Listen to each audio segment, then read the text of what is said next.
Tito. Muy bien, nos encontramos nuevamente para seguir con el avance, Rodrigo. Ya tenemos un tema que es interesante.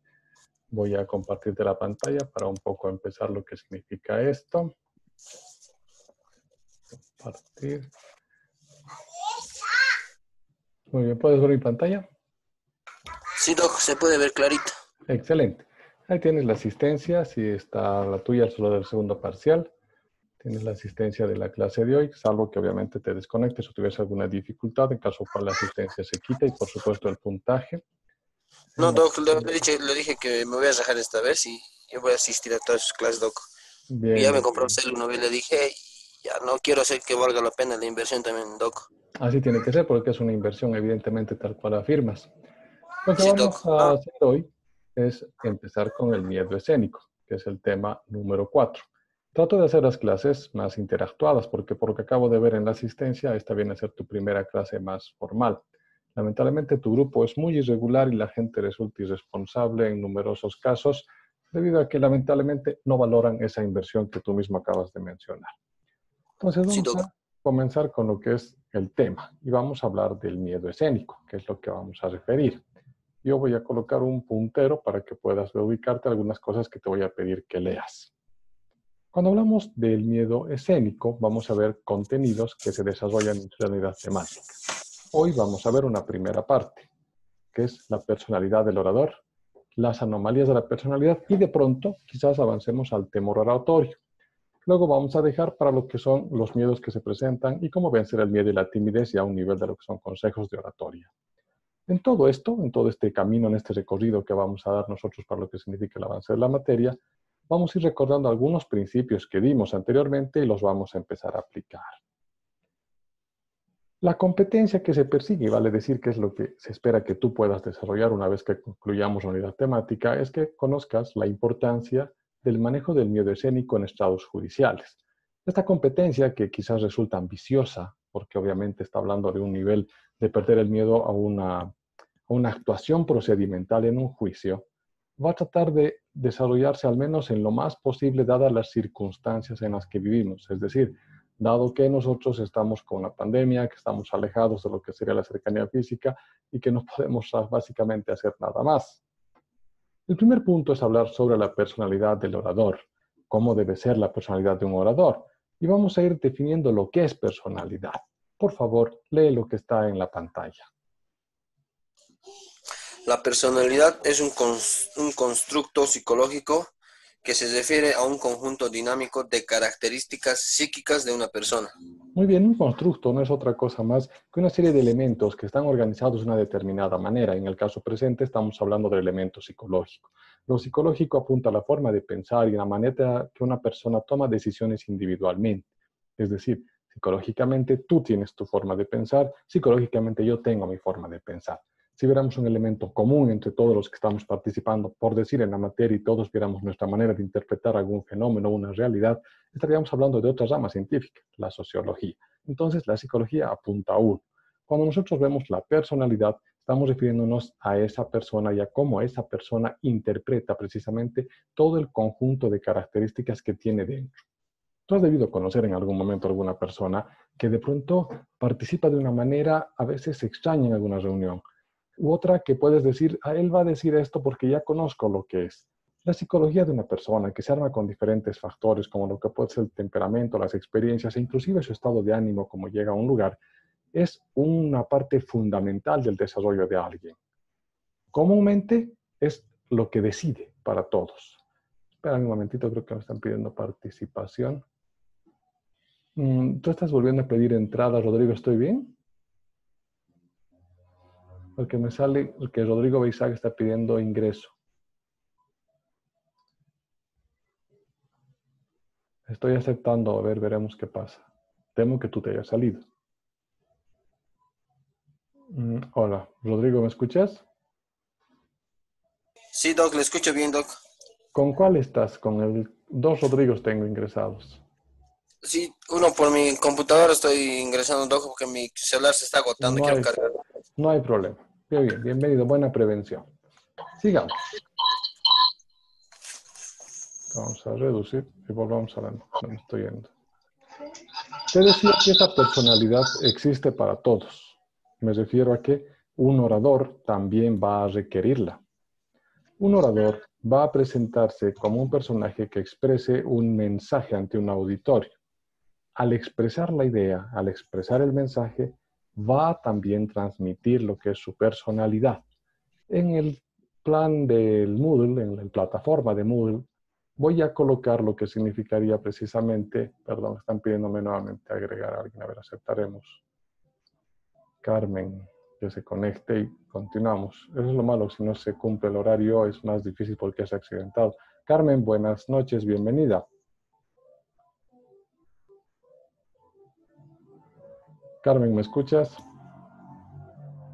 Sí, doctor, buenas noches. ¿Qué pasó? ¿Por qué te atrasaste? Ya estábamos avanzando, me has cortado la clase. ¿Qué sucedió? Sí, doctor, es que justo de mis megas me recordé y tenía que comprar. Bueno, la siguiente, por favor, ingresa dentro de los 5 minutos que damos para no perjudicar mucho. Rodrigo, ¿de pronto te incomoda si repito un poco el inicio? No, Doc, para nada, siga nomás. Bien, lo vamos a hacer de un modo de pronto ágil. Le comentaba esto a Rodrigo. Carmen, empezamos nuevamente por ti. A ver, esperemos que sí lo hagamos ágil. El tema 4, que es el que corresponde avanzar ahora, es el del miedo escénico. El contenido avanza por 5 puntos que hablan desde la personalidad del orador hasta lo que es cómo vencer el miedo y la timidez. Hoy vamos a ver lo que es la mitad de esto, es decir, de pronto tema 1, 2 y 3 o 1 y 2, dependiendo de lo que es el tiempo y un poco el temario. La competencia que se persigue, que es lo que ustedes deberían de conocer, es que puedan entender y conocer la importancia del manejo del miedo escénico en estrados judiciales. Avanzando un poco más, empezamos con el tema 1, y el tema 1 nos habla de la personalidad del orador. ¿Cómo debe ser la personalidad? Rodrigo hace un momento había leído lo que es la personalidad como un constructo psicológico que se refiere a un conjunto dinámico de características psíquicas de una persona. Cuando hablamos de psicológico, hablamos siempre de una persona, es decir, de la referencia de una sola persona que es la que está manifestando una idea o determinado mensaje. Cómo analiza, cómo piensa, a eso apunta lo que es el constructo. Este conjunto de elementos, que es donde nos habías justo precisamente cortado, es un elemento fundamental para el orador porque el orador al transmitir un mensaje, al transmitir una información, transmite automáticamente su personalidad, la que puede reflejarse dependiendo un poco de las situaciones, pone un poco de luz acá, está muy oscuro, en las situaciones en lo que significaría precisamente entender lo que quiere decir, la emoción que puede transmitir, la caracterización que hace de alguna determinada situación. Ustedes van a encontrar lo que es la personalidad en diferentes elementos. Si vamos a usar términos muy coloquiales, vamos a encontrar oradores que tal vez nos resulten un poco pesados, tal vez aburridos, otros que sean muy dinámicos. Dicen en la vida que existen dos tipos de personas a nivel psicológico. Esto, por supuesto, es un tipo de ejercicio didáctico. Los que actúan de acuerdo a lo que es una personalidad activa y los que actúan de acuerdo a una personalidad pasiva. La gran mayoría en los hechos tiene de uno y del otro, dependiendo de la situación, la confianza en la que se encuentre. ¿Dónde se determina todo esto? Precisamente en la personalidad. Voy a subir a nuestra plataforma de Moodle, le decía Rodrigo hace un momento, algunos videos sobre lo que es la personalidad para tratar de comprenderla de diferentes maneras. Aquellos que les interese más la psicología, les va a gustar un tanto más lo que significaría precisamente esto y van a entender un poco cómo es que realmente esta personalidad se transmite, emana de uno y llega hacia las otras personas, aunque no nos conozcan. Cuando un orador está dando una exposición, no conoce a toda la gente. Es más, hay personas que van a llegar a su auditorio y no les van a haber visto antes, jamás. Pero ya van a tener una idea de ustedes y van a salir precisamente identificando este factor de la personalidad, porque eso se va a notar. Imaginemos un juicio. En un proceso legal, el régimen de personalidad se restringe un tanto más, porque se espera que un abogado tenga seguridad en lo que vaya a hablar y manifieste una defensa sólida y concreta, basada, no se olviden jamás, basada siempre en normas y que pueda representar en lo que significa un trabajo, una actividad, una tarea para que nosotros logremos la defensa de nuestros argumentos, que se cumpla una obligación, que nos puedan restaurar un derecho, etcétera, etcétera. Entonces, es relevante desde donde se lo mire. ¿Cuáles serán los elementos de la personalidad del orador? Carmen, ahora sí ayúdanos, por favor, lee lo que está en esta parte de acá.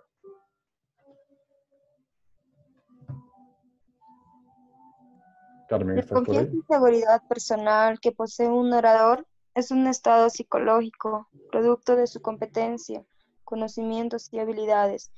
Ello le permite enfrentar situaciones adversas y salir airoso de ellas. Los elementos de la personalidad del orador, van a notar ustedes, se centran principalmente en caracteres de solidez. Porque al transmitir una información, estamos buscando persuadir. En nuestro tema número 1 ya veíamos como elementos importantes de la oratoria la persuasión. Y esta persuasión es parte de algo que se extiende hasta los temas finales que hemos visto antes del primer parcial y que nos transforma precisamente en elementos de convencimiento para otros.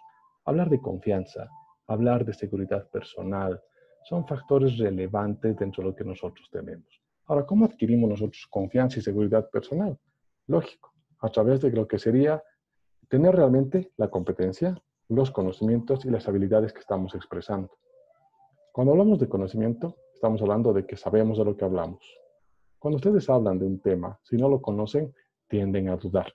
Si en este momento me preguntasen, me dice, a ver, háblenos usted sobre lo que es energía nuclear, que es un tema que desconozco. De pronto voy a poder decir, bueno, es una fuente de energía que no es renovable, pero que está fabricada por los seres humanos y que se realiza a través de lo que son plantas nucleares y que deben tener mucho cuidado al respecto. Más de eso no sé.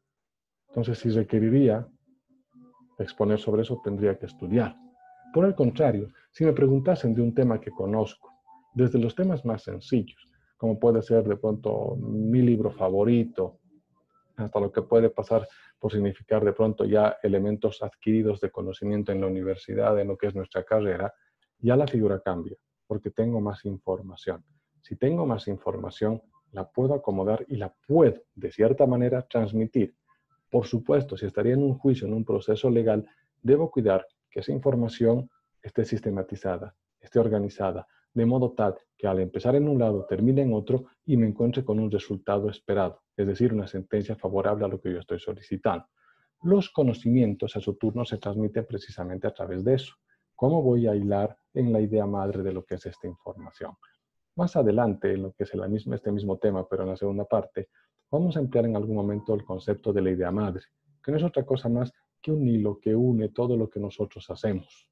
Es como un gran gancho o un palo, si quieren, en el cual ensartamos todos los componentes de conocimiento que tenemos respecto a algo.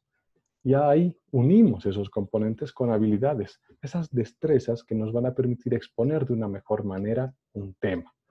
En las exposiciones pueden haber momentos difíciles.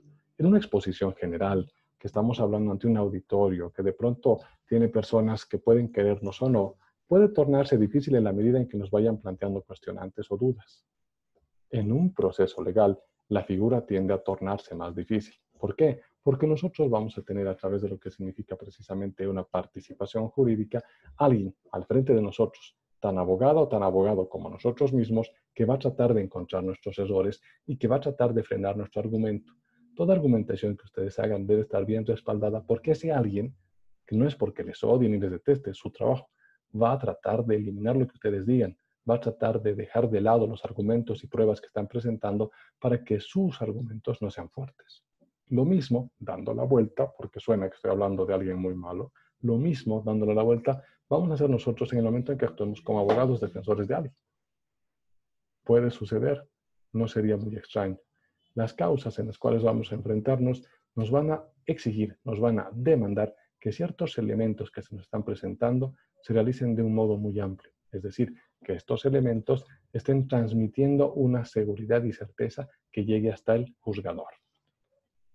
Adicionalmente, ya avanzando un poco más, las personalidades no siempre se desarrollan de un modo normal y muchas veces nos tropezamos con dificultades respecto a lo que significa precisamente nuestra actividad profesional también. Estas les vamos a denominar anomalías de la personalidad y vamos a identificar las que son anomalías globales y las que son anomalías de la personalidad del orador. Veamos los rasgos que tenemos y voy a pedir que me ayude primero Rodrigo con el punto número 1, el que estoy marcando con el punto rojo, por favor, Rodrigo. Es incapaz de adaptarse al ambiente social. Una personalidad que no se puede adaptar a un ambiente social tiende a complejizarse. Es decir, si uno llega a un determinado lugar, normalmente tiende a emplear los recursos, los lenguajes, las actitudes que existen en su entorno. Dependiendo de la figura, esto puede representar básicamente adaptarse a la sociedad. En algún caso, por supuesto, uno puede romper este esquema, este molde, y puede determinar quizás una explosión de alguna cosa.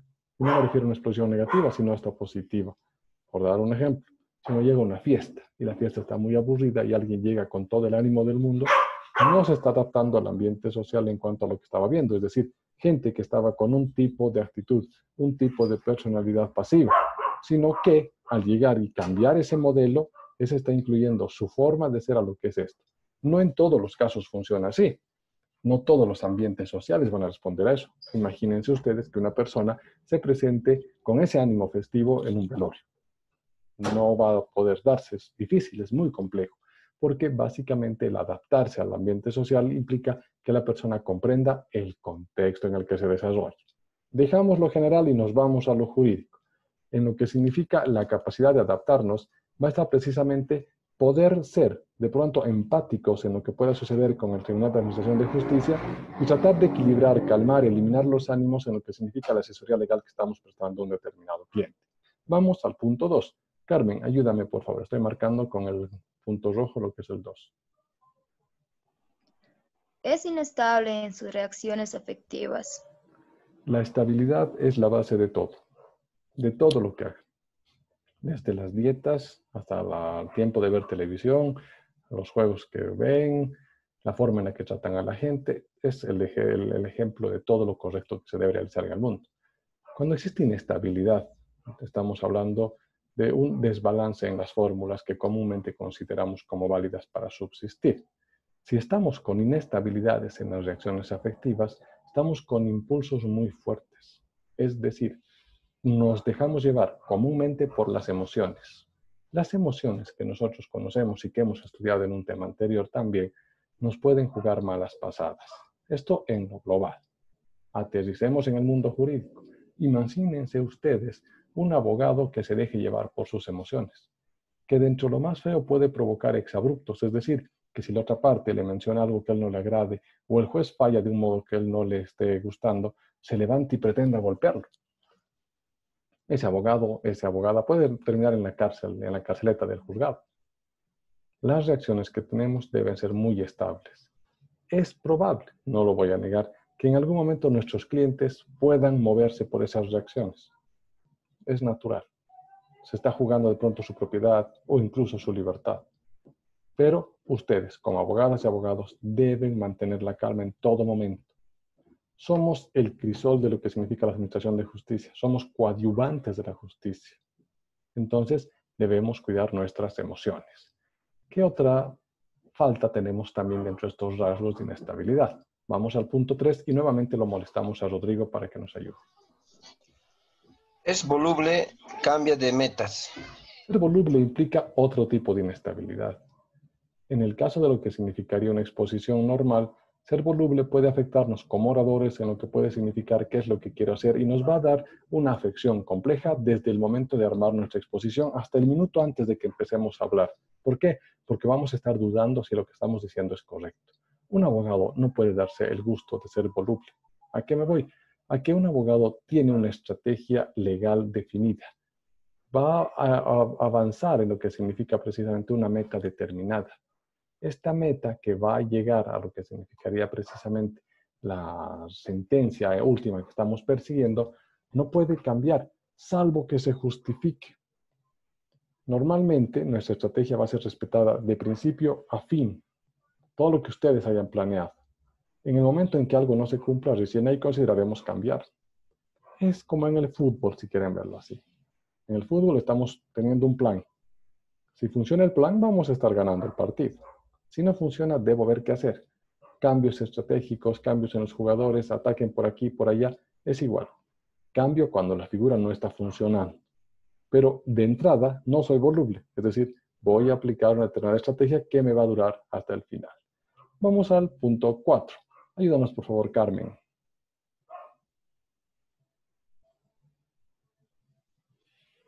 Carmen, ¿estás ahí? No es objetivo en sus juicios. Muy bien. La objetividad es una de las grandes ventajas de todos los que estudian ciencias profesionales, porque tratamos de dejarnos llevar por el lado científico del asunto. Es decir, me interesan las certezas. Trato de llegar a lo que son las decisiones que yo tengo a través de certezas. La objetividad me permite basar decisiones en elementos concretos. Vamos a dar un ejemplo sencillo. En la peor parte de la primera ola de lo que ha sido la pandemia, digo primera porque según todos los médicos y todos los datos que hay, parece que para noviembre y diciembre se nos viene una segunda que es más terrible todavía. En la primera, nosotros hemos tenido un momento en el cual la gente ha perdido la cabeza con el famoso dióxido de cloro. Las pruebas científicas apuntaban a que este no servía y que más bien hasta podía dañar. Pero la gente empezaba a usarlo porque perdía la objetividad. Es decir, ante la preocupación, ante el familiar enfermo, ante el ser querido que está por fallecer, había que hacer lo que sea. Las largas filas en la farmacia y otros, alejadas por supuesto de todo principio racional y científico, respondía principalmente a la falta de objetividad en los juicios de cada persona. Era como mejor tenerlo. Eso muy en grande. En más chico, podemos encontrar que precisamente nosotros tenemos el consumo masivo de ciertos productos que también al inicio de la pandemia se acababan, desde el papel higiénico hasta el alcohol en gel, a comprar porque teníamos que tener. De pronto, si nadie exageraba, podía alcanzar para todos, pero no sucedió así. Entonces, esa objetividad también se refleja en los procesos legales cuando nosotros nos encontramos con elementos que normalmente la norma respalda de un modo muy concreto, es decir, de una manera normada. Lo que está escrito no se cambia. Entonces debemos nosotros ser objetivos en eso.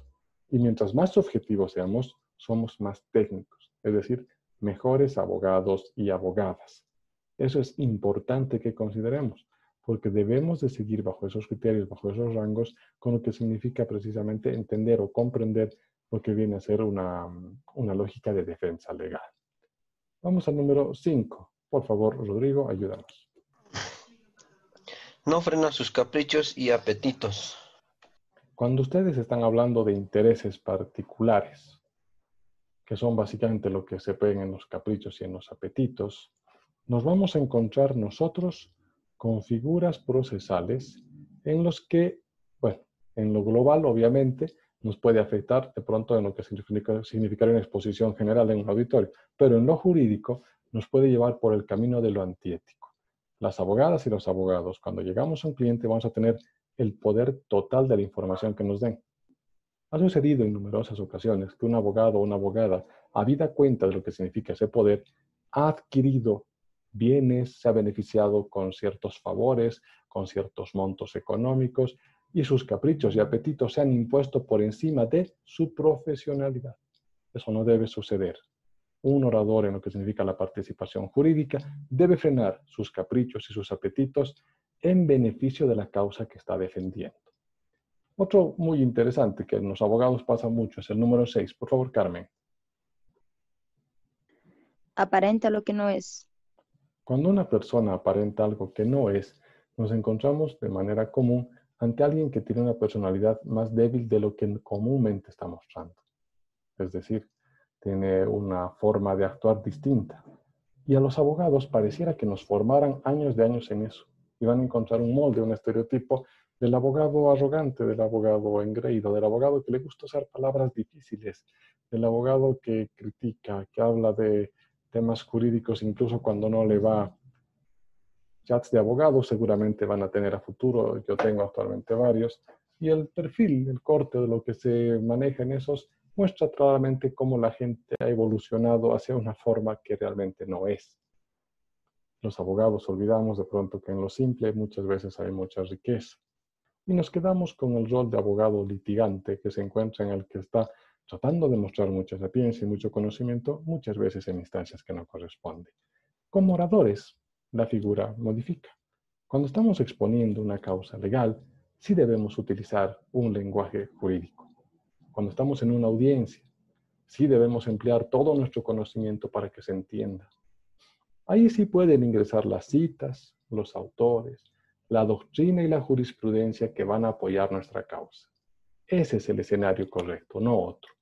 Entonces, nosotros vamos a expresarnos como abogados en ese molde que les decía, en el momento del litigio. También el último, ya es algo incluso más subjetivo, nos lleva a que se afirma, Rodrigo, por favor, lee el número 7, lo siguiente. Tiene poca capacidad para amar. La personalidad normalmente radica en lo que significa un cierto grado de amor, normalmente afectivo, que en el elemento global de lo que significa un orador común puede significar incluso un amor propio, es decir, esa confianza que se necesita para exponer. En el caso de lo que significa nuestra profesión como tal, este amor se va a traducir en lo que va a ser el cariño hacia la profesión, hacia la actividad legal, hacia ser leguleyos, es decir, abogadas y abogados que están dando su conocimiento y están tratando de defender un argumento que expone una de las partes. Estos 7 son precisamente los que son relevantes a la hora de considerar los elementos que pueden afectar a la personalidad. El punto 3 nos lleva por el temor oratorio, es decir, el miedo a lo que significa exponer. Ya hemos visto la personalidad y sus anomalías. Ahora vamos a ver el temor oratorio. Me imagino que varios de ustedes han tenido en algún momento miedo a hablar. Sucede desde las cosas más sencillas. Es decir, que alguien se acerque y les diga, oye, da este discurso. Esa persona se sienta nerviosa y titubea. Empieza a dar las palabras y dice, bueno, no esperaba hablar, me toman por sorpresa, quiero agradecer o quiero felicitar, perdón, a fulano, y uno comete errores en lo que significan nombres de personas que están ahí. Como no habían preparado, normalmente puede haber problemas. No niego que existen personas muy hábiles para improvisar, y es muy lindo tener esa capacidad. Sin embargo, no siempre es posible, y la gente no siempre va a encontrar las palabras para improvisar. Veamos qué es el temor oratorio. Carmen, por favor, ayúdanos a leer lo que dice. Temor oratorio. El temor oratorio o hablar en público es una emoción primaria que se conoce como medio pánico escénico y que inhibe considerablemente las habilidades comunicacionales del sujeto. Las emociones primarias son aquellas que nos han permitido sobrevivir en el tiempo. Aunque nos va a sonar extraño empezar así, porque normalmente las clases de oratoria siempre se enfocan en que debemos vencer al miedo. El miedo no es malo del todo. El miedo, nos ha permitido vivir, nos ha permitido desarrollarnos en lo que viene a significar como sociedad. Es así que hemos logrado sobrevivir a los grandes animales que en algún momento han vivido cerca de nosotros. No diré los dinosaurios porque no hemos convivido con ellos precisamente, pero sí con otro tipo de mamíferos. Sí hemos aprendido a cuidarnos a través del miedo, de lo que significa el fuego, de lo que significa un golpe y otros que nos han enseñado a temer de pronto a las arañas que nos pueden envenenar o a las plantas de cierto tipo que nos pueden también dañar. Cuando estamos hablando en público, el miedo se transforma precisamente en esa emoción primaria porque estamos recibiendo la atención de un público. Porque normalmente somos seres tan sociables, tan de conducta compartida en la sociedad, que esa emoción primaria la vemos como si fuera un proceso judicial contra nosotros, si quieren verlo así, como que nos están juzgando. Este miedo pánico escénico llega a afectarnos en las habilidades comunicacionales, es decir, que no podemos hablar bien. Cuando estamos en un juicio esto es fatal, porque va a parecer que estamos dudando. Imagínense ustedes un juicio en el cual el cliente piense que nosotros estamos dudando de él, o el juez piense, a él no le cree ni su abogado. Sería terrible. El temor oratorio precisamente es ese factor, el que nos afecta. Hasta aquí vamos a dejar como base para lo que significa nuestro avance. En la siguiente ya vamos a ver los miedos que se presentan, ya vamos a ver síntomas, causas y otros que hacen precisamente a lo que significa nuestra materia. Permítame dejar de compartir esto en un momento y vamos a las... Muy bien. Vamos a preguntas que puedan existir. Si tienen alguna duda, por favor. Muy bien. Claro, Doc. ¿No hay nada? Muy bien. Les decía que voy a subir algunos videos sobre lo que significa personalidad. Voy a subir algo sobre miedo, aunque no todo, porque para la siguiente clase me interesa hablar un tanto de eso. Les pido revisen esa información para que podamos llegar. Ya el fin de semana vamos a concluir esta unidad temática y vamos a continuar con las siguientes también para que con calma lleguemos a lo que es el parcial siguiente. Yo les agradezco por mi parte que hayan venido. Nos vemos la clase siguiente y espero que podamos contar con más presencia de sus compañeros. Que les vaya bien. Hasta luego, doctor. Hasta luego, Carmen.